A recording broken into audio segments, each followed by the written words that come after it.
हमारे साथ है महेश मित्तल जी मौजूद है। आप ये कार्यक्रम देख रहे हैं, कितना भव्य 7 दिवसीय कथा का आयोजन हुआ है। सब लोगों का टीम वर्क ये रहा। अब पूछते हैं कार्यक्रम के विषय बताइए। टीम वर्क रहा, बड़े अनुशासित और बड़ा सुंदर रहा। कार्यक्रम के ऊपर प्रकाश डालिए। ये राम कथा चली है जी 8 तारीख से। 8 तारीख को कलश यात्रा थी। 9 तारीख से 15 तारीख तक राम कथा का रसपान हुआ है। आज अमर भंडारा है। ये सामूहिक कथा है, सारे सोसाइटी की है। हम तो इसको अरेंज करने वाले हैं, संयोजक है, पूरी टीम है, राम कथा टीम है उसका नाम। 5-7 आदमी 10 आदमी उसमें है, तन मन धन से सेवा कर रहे हैं। भगवान की कृपा से, आप लोगों सब भाइयों की बहनों की कृपा से बहुत अच्छी तरह संपन्न हुआ। आप सब देख ही रहे अच्छी तरह से कार्यक्रम। आचार्य जी ने बहुत सुंदर तरीके से व्याख्यान में सबको समझाया। सब लेडीज को जेंट्स को बहुत अच्छे से समझ में आया। पुरुषों का ही सहयोग यार, महिलाओं ने भी सबका, महिलाओं का, मेड का, महिलाएं दोनों जो हमारे काम करने वाली है उन्होंने भी आज के 11 से पर्ची कटवा रखी है। अच्छा, हाँ, उनकी भावना है उनकी, ऐसा कुछ नहीं है। हमने कलश भी दिया है, सिर्फ 100 रुपए में उनको कलश दिया है, चाहे कितने का भी बने वो सारा सामान माड़ा वाड़ा। कलश में कितनी महिलाओं ने भाग लिया महेश जी? महिलाओं ने 93 महिलाओं ने भाग लिया उसमें। अच्छा अच्छा। 7 दिवसीय कथा में कैसा आपको आनंद आया? महाराज जी की कथा ये तो किसी लेडीज से पूछो आप, वो बताएगी। महिलाओं ने बड़ी तारीफ। हमें तो आनंद आया। 20-25 महिलाओं ने लगातार हमें तो आनंद आया। ठीक, बहुत आनंद। जी क्या कहना चाहेंगे कार्यक्रम के ऊपर? बस आपकी दया से सब काम हो रहा है। ठीक, धन्यवाद।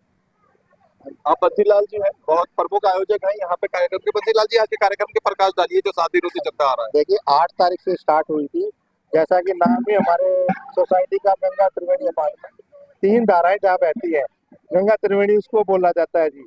और हमारी पहली सोच तो ये है कि भी साल में एक प्रोग्राम हमारा भागवत, शिव पुराण, अब की बार राम कथा, अगली बार मन में जो आएगा वो कथा होगी। इससे क्या होता है, पॉजिटिविटी आती है। अच्छा, किसी भी वर्ग के लोग हो सोसाइटी में, एक पूरा परिवार की तरफ, पूरा परिवार जी। मकसद ही वो है कि पूरी सोसाइटी, हमारे 247 फ्लैट है, कि भी पॉजिटिव, चाहे कोई अग्रवाल हो ना हो, लेकिन कोई मोमडन भी हो जी, हमें इस बात से कोई धर्म से वो नहीं है। राम कथा है, कथा में मतलब जो भी बैठेगा हर प्रकार का योगदान, हर प्रकार सबने योगदान दिया, किसी ने तन से, मन से, धन से, हर तरह से। थोड़ा कथा पे प्रकाश डालिए। रोहिदास भारद्वाज जी कथावाचक कब कैसा? बहुत सुंदर व्याख्यान करते हैं और बहुत बारीकी से, बहुत सरल भाषा में, संस्कृत के जो अनुवाद है उनको बहुत सरल भाषा में करके लोगों को समझाया गया है। और हर हमने बात की है लेडीजों से भी, क्योंकि जैसा आप भी जानते हैं इसमें कथा में ज्यादा संख्या लेडीज की होती है जो है। और लेडीजें इतना खुश है माता बहनें हमारे से, वो कहती है हमें राम कथा के बारे में बहुत अच्छी तरीके से समझ आया है। और हम तो स्वामी जी का बहुत बहुत तहे दिल से अभिनंदन करते हैं। अंतिम बात की तरफ आते हैं। कार्यक्रम बहुत अनुशासित और सुंदर व्यवस्थित रहा। कार्यक्रम को सफल बनाने में बहुत लोगों का योगदान रहा। धन्यवाद। सपरूप ऐसे लोगों को क्या कहना चाहिए? मैं तो अपनी गंगा त्रिवेणी अपार्टमेंट के सभी परिवारों को, और जो बाहर से भी लोग आए हैं उनका भी, बाहर से भी आए, और साथ में टेंट के भैया जिन्होंने टेंट लगाया, जिन्होंने साउंड सिस्टम है, जिन्होंने, मतलब सबका ही धन्यवाद करूंगा कि सहयोग तो सबका था जी, हर आदमी का था। जिसने कथा सुनी है बैठ के, सहयोग उसका भी है। और इतने अच्छे ढंग से व्यवस्थित तरीके से हमारा भंडारा, शाम को भंडारा होता था, सुबह हमारी 11 बजे खीर बटती थी। इसका मतलब होता है, हाँ जी, डेली प्रतिदिन खीर बटी है बाहर, क्योंकि श्राद्धों के अंदर पितृपक्ष माना जाता है। और पितृपक्ष के लिए जितने हमारी त्रिवेणी अपार्टमेंट के लोग थे, सबका सहयोग था, तो उनकी तरफ से ही एक श्राद्ध के अंदर खीर बांटना एक शुभ माना जाता है। इसलिए हमने सुबह 11 बजे खीर का प्रसाद, रात को हमने भंडारा, और बहुत अच्छे हर रोज डेली प्रतिदिन, और इतने अच्छे ढंग से चला है। बल्कि हमारा प्रसाद रात को हम लोग बाहर ही बांट के आते थे। आज के भंडारे पे प्रकाश डालिए। आज लोगों ने लगभग इसका आनंद लिया होगा। ऐसा जी, प्रतिदिन हमारा जो एवरेज 500 550, हाँ जी, डेली का प्रसाद था, डेली का जी। आज तो शायद त्रिवेणी के ही होते थे या बाहर के? नहीं, गंगा त्रिवेणी। अच्छा, इसमें क्या है, हमारी जो मेड है ना वो भी होती थी। हमने कलश यात्रा में भी 2 वो रखे हैं, मेड के लिए 100 रुपए, बाकी 350 रुपए। हालांकि कलश ज्यादा पड़ता है, पर मेडों के लिए भी वो, उनको ये महसूस ना हो कि भी वो हमारे परिवार का हिस्सा है। तो मैं फिर आप लोगों का बहुत बहुत आभारी हूँ कि आप भी हमारे हर प्रोग्राम के अंदर आते हैं, हमारा सहयोग करते हैं, हमारा इससे हमारी एनर्जी बढ़ती है। आप उस दिन 15 अगस्त को भी आए, बच्चे हमारे जो जिनको हम हनुमान चालीसा सिखा रहे थे वो इतने खुश हुए हैं आप लोगों की वजह से कि हम टीवी पे आ गए। बच्चों ने तो बहुत तारीफ की बच्चों ने दी और हमारी एनर्जी तो उसी से मिल जाती है हमें जी। मैं अंत में फिर आप लोगों का भी बहुत बहुत आभारी हूँ, बहुत धन्यवाद। अच्छा मैडम, आपका थैंक यू। क्या में चढ़ सकती है महिलाएं, हर झांसी की रानी बन सकती है महिलाएं, एक कथा वाचन को बहुत सुंदर बना सकती है। ये दृश्य यहाँ देखने को मिला। ये वो महिला है जिनका प्रयास रहा, जिनका संघर्ष रहा 7 दिन तक इस कथा वाचन को अनुशासित बनाए रखने में, सुंदर बनाए रखने में। इनसे शुरुआत करते हैं। अपना नाम बताओ, कैसा लगा आपको यहाँ पर? भावना बंसल। हमारे यहाँ गंगा त्रिवेणी में पिछले 1 हफ्ते से राम कथा का आयोजन हो रहा है और हम सभी ने बढ़ चढ़ के पार्ट लिया है इसमें और हमने खूब अच्छे से कथा सुनी और हमें राम जी का आशीर्वाद प्राप्त हुआ। अपना नाम बताओ। वर्षा गर्ग। यहाँ पे बहुत अच्छा लगा। इन 7 दिनों में ऐसा लगा कि जैसे यहाँ पे हमारे ही घर का फंक्शन है, ऐसा लगा ही नहीं कि सोसाइटी में हो रहा है। सबने बहुत अच्छे से एंजॉय करा, कथा को सुना और श्राद्धों में मतलब बहुत ज्यादा आशीर्वाद भी मिला, बड़ों का भी। और जय श्री राम। जय श्री राम। मैं वानी बंसल, मैं शांति अपार्टमेंट में रहती हूँ। गंगा त्रिवेणी में मैं आई हूँ, मेरी सहेली ने मुझे इनविटेशन दिया था, मुझे बहुत ही आनंद आया और श्राद्ध पक्ष में तो बहुत ही पितरों का आशीर्वाद मिला। आचार्य जी ने बहुत ही अच्छी कथा सुनाई। तो हम दोबारा भगवान से प्रार्थना करते हैं बार बार ये अवसर हमें प्रदान हो। जय श्री राम। बात अधूरी रह गई है, ये तो बताया जाए कि पंडित जी ने 7 दिन में कथा वाचन किस तरीके का गाया, कैसा आनंद आया? मैं समीक्षा, पंडित जी ने इतना अच्छा, पंडित जी ने आचार्य जी इतना अच्छा उन्हें बताया हमें, इतना अच्छा कि हम इनके साथ हम भगवान से लिंक हो जाते हैं इन 7 दिनों में। और हमारी इस सोसाइटी में पिछले 3 सालों से ये हो रही है और हमें इतना आनंद आता है कि हम टाइम से पहुंच के बढ़ चढ़ के इसमें हिस्सा लेते हैं। धन्यवाद। मेरा नाम प्रिया गोयल है, मैं वसुधा अपार्टमेंट में रहती हूँ। मेरी फ्रेंड ने मुझे यहाँ इन्वाइट किया, मुझे बहुत अच्छा लगा। मैंने 2 दिन बहुत अच्छे से एंजॉय किया। मेरा नाम रुचि गुप्ता है। मेरे को भी यहाँ, मैं विद्या विहार में रहती हूँ। मेरी सहेलियों ने मुझे यहाँ आमंत्रित किया। आचार्य जी ने कथा इतनी आनंद से सुनाई, इतना आनंद आया, ऐसे लगा जैसे हम गंगा त्रिवेणी में नहीं, अयोध्या जी में ही बैठे हैं। जय श्री राम। मैं बलप्रीत कौर, मैं आपको बताने रहती हूँ, मैं सरदारनी हूँ और मैं यहाँ पर रोज आई थी कथा सुनने। हमारे हाँ जी, गंगा त्रिवेणी की हूँ और मैं आपको ये बताना चाह रही हूँ कि आचार्य जी रोज आते थे यहाँ पे और हम इनकी कथा सुन रहे थे। राम जी के बारे में मैंने रोज आकर कोई ना कोई एक नई कथा सुनी, एक नई चीज यहाँ से सीखी है और मुझे बहुत अच्छा लगा। ये बहुत अच्छा एक्सपीरियंस था। इवन लंगर भी बहुत टेस्टी था।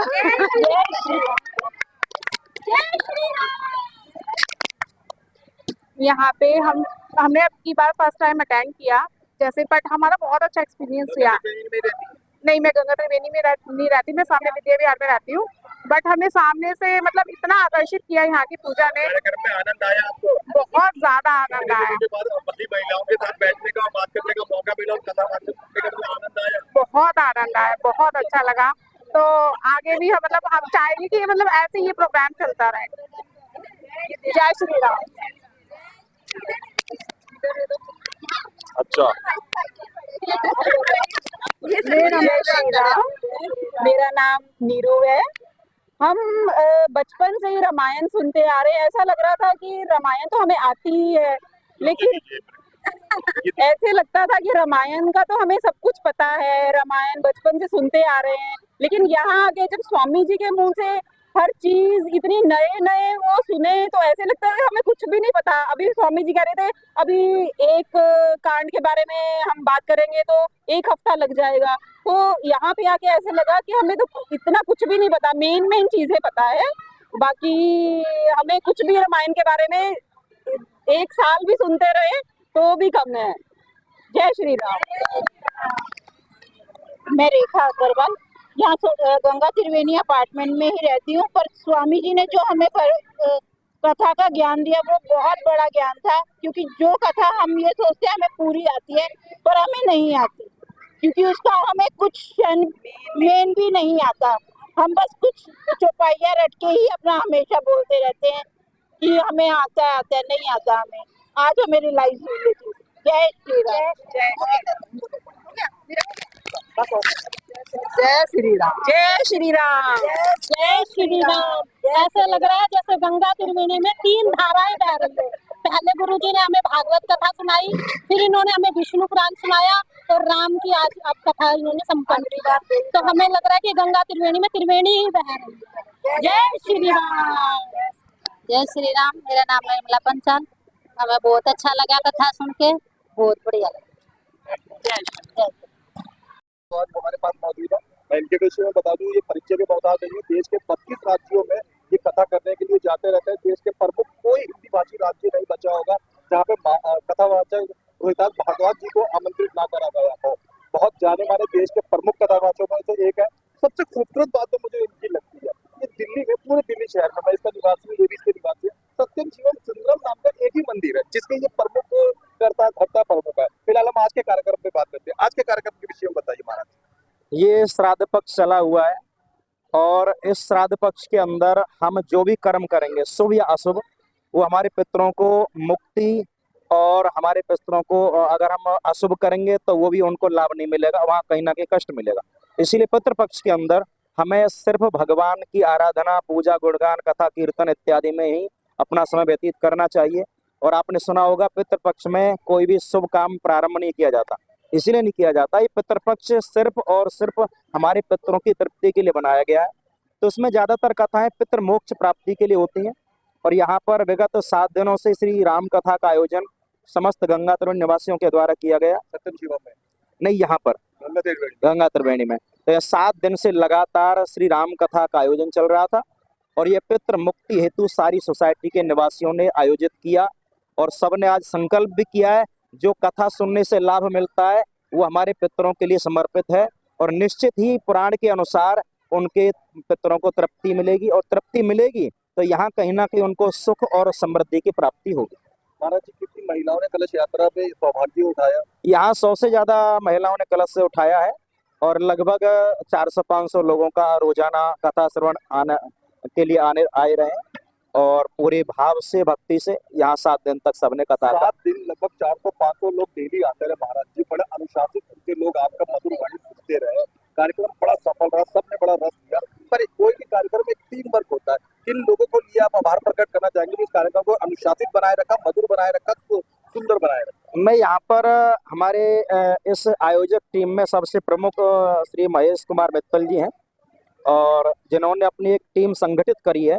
वैसे तो सोसाइटी का ही पूरी का आयोजन है, परंतु इसमें जैसे महेश मित्तल जी जिन्होंने एक रेलगाड़ी के इंजन बन करके काम किया, महेश मित्तल जी हैं, साथ में एक अनिल बंसल जी हैं, बंसी जी हैं, और हमारे सुरेंद्र खन्ना जी हैं। इन्होंने सबने मिलकर के टीम वर्क, जिसमें 8 से 10 लोगों की टीम वर्क रही है, और सबने पूरे भावपूर्ण इस आयोजन को सफल बनाने में पूरी मेहनत करी है। और सारी सोसाइटी की ही एकजुटता ने ये भावना प्रकट करी, पुरुष महिला बच्चों सबने, हाँ, कि यहाँ पर कोई भी आयोजन करना असंभव नहीं, और सबने।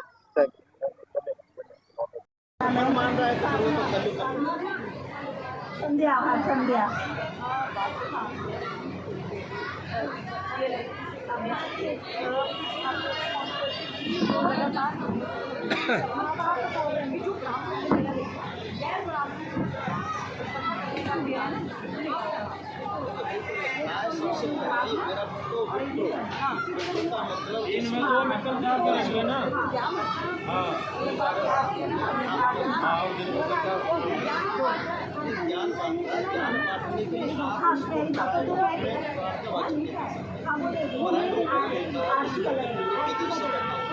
उपदेश कोई भी दे सकता है, उपदेश के लिए कोई मना नहीं, लेकिन परायण रूप से पुराण का वाचन वो सिर्फ ब्राह्मण को ही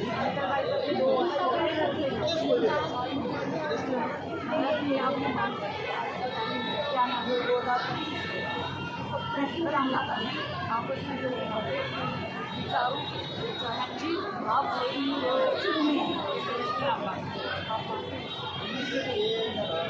भगवान तक पहुँचने के बाद बहुत और ऐसी अलग अलग मत अलग हो सकता है, लेकिन पुराण एक ही है। पुराण कोई अलग मत नहीं करना चाहिए, लेकिन हाँ, हम अपनी भावना से उस शब्द को किस तरीके से पेश करते हैं।